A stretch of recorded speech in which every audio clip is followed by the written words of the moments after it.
পশ্চিমবঙ্গের কলকাতা থেকে আমাদের সাথে যোগ দিচ্ছেন সহকর্মী দেবপ্রসাদ অধিকারী।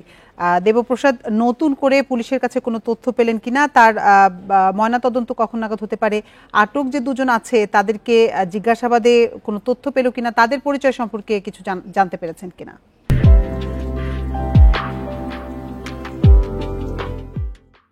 দেখুন, সর্বশেষ যে তথ্য অর্থাৎ পুলিশের সূত্রে আমরা যে তথ্য পাচ্ছি, ইতিমধ্যেই তার অর্থাৎ আজিম সাহেবের যে মৃতদেহ সেটি ময়নাতদন্তের জন্য পাঠানো হয়েছে।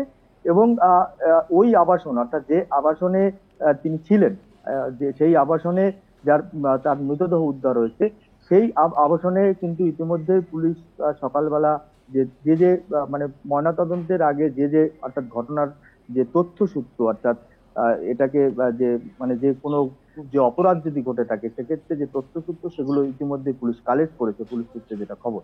এবং এখানে যেটা একটা বিষয়, কারণ এই আবাসনটি সঞ্জীবা আবাসনটি এখন পুরো তালাবন্ধ করে পুলিশ রেখেছে এবং সেখানে এই মুহূর্তে কোনো কারো প্রবেশ করতে দিচ্ছেন না।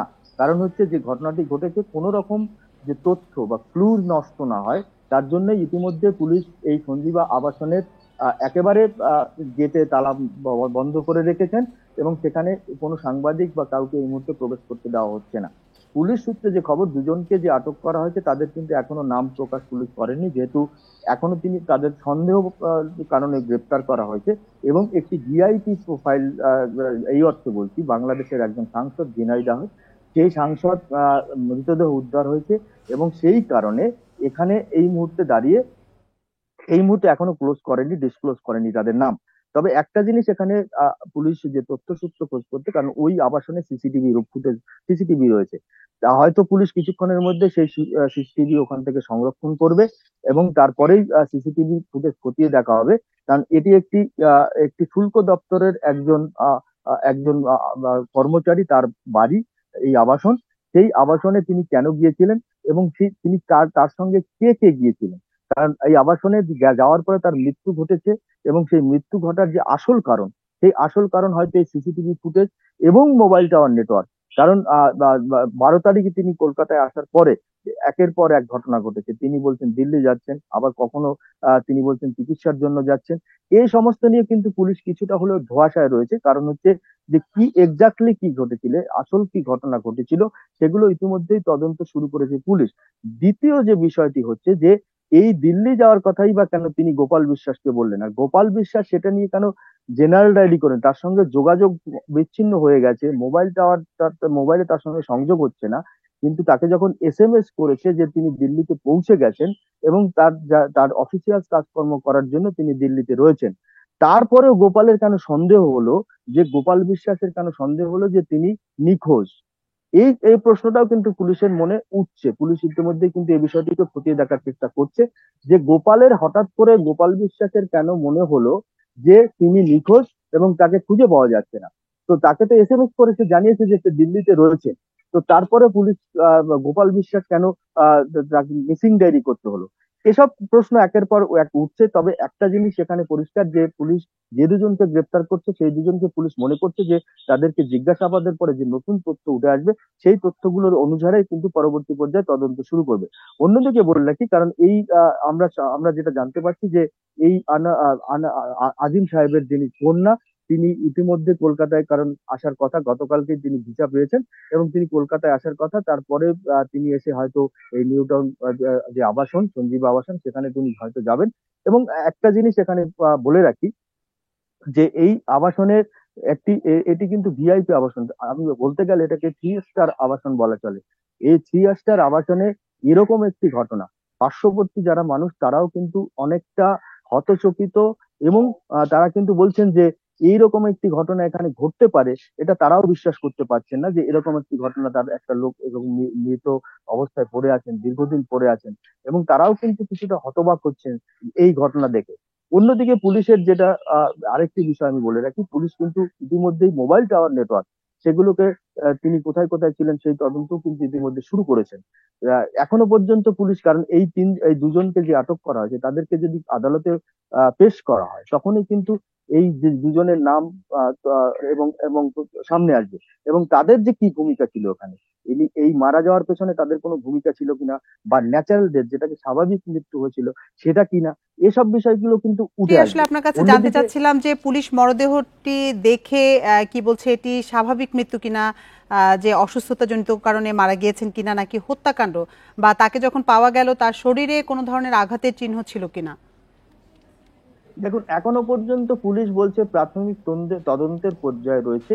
এই প্রাথমিক তদন্ত পর্যায়ে কোনো কিছু একেবারে শিওর হয়ে বলা যাবে না যে এর স্বাভাবিক মৃত্যু ঘটেছে বা খুন হয়েছে।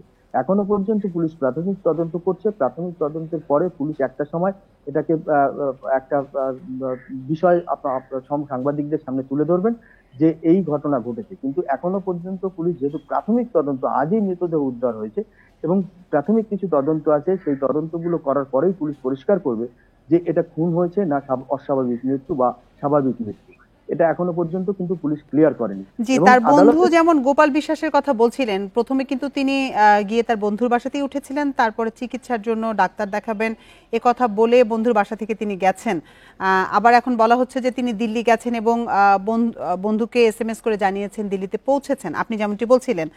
তো তিনি আসলে দুরকম তথ্য দিচ্ছেন, বিষয়টিতে ধোঁয়াশা থাকছে। তো এই গোপাল বিশ্বাস, তার সাথে পুলিশ কথা বলতে পেরেছেন কিনা, বা আপনারা তার সাথে যোগাযোগ করতে পেরেছেন কিনা? গোপাল বিশ্বাসের সঙ্গে আমরা যোগাযোগ করার চেষ্টা করছিলাম, কিন্তু গোপাল বিশ্বাসের ফোন সুইচ অফ। কারণ গোপাল বিশ্বাসকে যেদিন জেনারেল ডায়েরি করেন সেদিন থেকেই আমরা গোপাল বিশ্বাসের সঙ্গে কথা বলতে চেয়েছিলাম। যে গোপাল বিশ্বাসকে জানতে চেয়েছিলাম যে তার সঙ্গে সর্বশেষ এই আনার সাহেবের কখন কথা হয়েছে এবং কি কথা হয়েছে। কিন্তু গোপাল বিশ্বাসের যেহেতু ফোন সুইচ অফ, গোপাল বিশ্বাসের সঙ্গে আমরা যোগাযোগ করতে পারিনি। অনেক চেষ্টা করেও সেটা সম্ভবপর হয়নি। পুলিশ হয়তো আহ, এখন গোপাল বিশ্বাসকেও স্ক্যানার অর্থাৎ তদন্তের আওতায় নিয়ে আসবেন। কারণ হচ্ছে গোপাল বিশ্বাস যেহেতু এই জেনারেল ডায়েরি করেছেন এবং তিনি জানেন যে সর্বশেষ তিনি কোথায় গিয়েছিলেন এবং সর্বশেষ তার সঙ্গে কি কথা হয়েছে। পুলিশ যার কারণে তদন্তের স্বার্থে গোপাল বিশ্বাসকে হয়তো এই তদন্তের আওতায় নিয়ে আসবেন।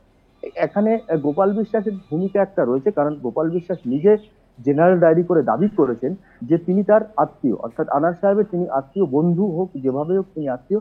এর আগেও আনাস সাহেব যখন এসেছেন তখন এই গোপাল বিশ্বাসের বাড়িতেই, অর্থাৎ এই স্বর্ণ ব্যবসায়ীর বাড়িতেই তিনি উঠেছিলেন, এবং তারপরে তার যে কাজ, চিকিৎসা হোক যে অন্যান্য কাজগুলো সেগুলো করতে গিয়েছিলেন। তবে এখানে একটা বিষয় যে এই শুল্ক দপ্তরের যে এক অফিসার তার বাড়িতে তিনি কেন গেলেন, এ প্রশ্নটা কিন্তু ইতিমধ্যেই ঘুরপাক খাচ্ছে যে একজন শুল্ক দপ্তরের যে অফিসার তার বাড়িতে তিনি কেন গেলেন এবং তিনি সেখানে ডাক্তার মৃত্যু হলো। এসব নিয়ে কিন্তু ইতিমধ্যে তদন্ত শুরু হয়েছে। কারণ যে একটা জিনিস, এখানে পুলিশ যেহেতু বাংলাদেশের একজন সাংসদ, ঝিনাইদহের সাংসদ, সেই কারণে পুলিশ বিষয়টিকে অত্যন্ত গুরুত্ব দিয়ে দেখছেন এবং ইন্টারন্যাশনাল একটি ম্যাটার রয়েছে, যার কারণে পুলিশ কিছু কিছু ক্ষেত্রে গোপনীয়তা রক্ষা করছেন। কারণ একটি তথ্য বাইরে বেরিয়ে গেলে সেই তথ্যটি হয়তো ইনভেস্টিগেশনের ক্ষেত্রে অনেক সময় অসুবিধা হতে পারে।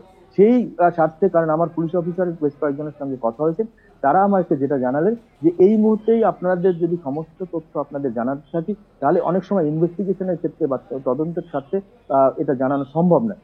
সেই কারণে যেহেতু ভিআইপি হাই প্রোফাইল একজন ব্যক্তি, তার এইরকম একটি ঘটনা ঘটেছে, সেই ঘটনার ক্ষেত্রে আমরা কিছুটা হলেও এই মুহূর্তে গোপনীয়তা রক্ষা করছি। তো পরবর্তী সময় যখন এই বিষয়গুলো, অর্থাৎ একের পর এক তদন্ত যখন শুরু হবে, তদন্তের যে বিষয়গুলো সেগুলো আপনাকে পর্যায়ক্রমে আপনাদেরকে জানাতে থাকবে। কারণ এটা ইতিমধ্যে বাংলাদেশ হাই কমিশনে আমি যোগাযোগ করেছিলাম, তারাও চেষ্টা করছেন যে এই এই ঘটনা কি হয়েছে, এক্সাক্ট ঘটনা কি হয়েছে তারা সেটা জানার চেষ্টা করছেন, এবং বাংলাদেশ হাই কমিশন রীতিমতো যোগাযোগ করছেন বিভিন্ন দপ্তরের সঙ্গে, যাতে আহ, আহ, এই মুহূর্তের যে পরিস্থিতি, অর্থাৎ পরিস্থিতি মানুষ দেবপ্রসাদ, জানতে আপনি আরো চাইছে। তথ্য সংগ্রহ করুন, আমরা পরবর্তীতে আবার আপনার সাথে যোগাযোগ করব।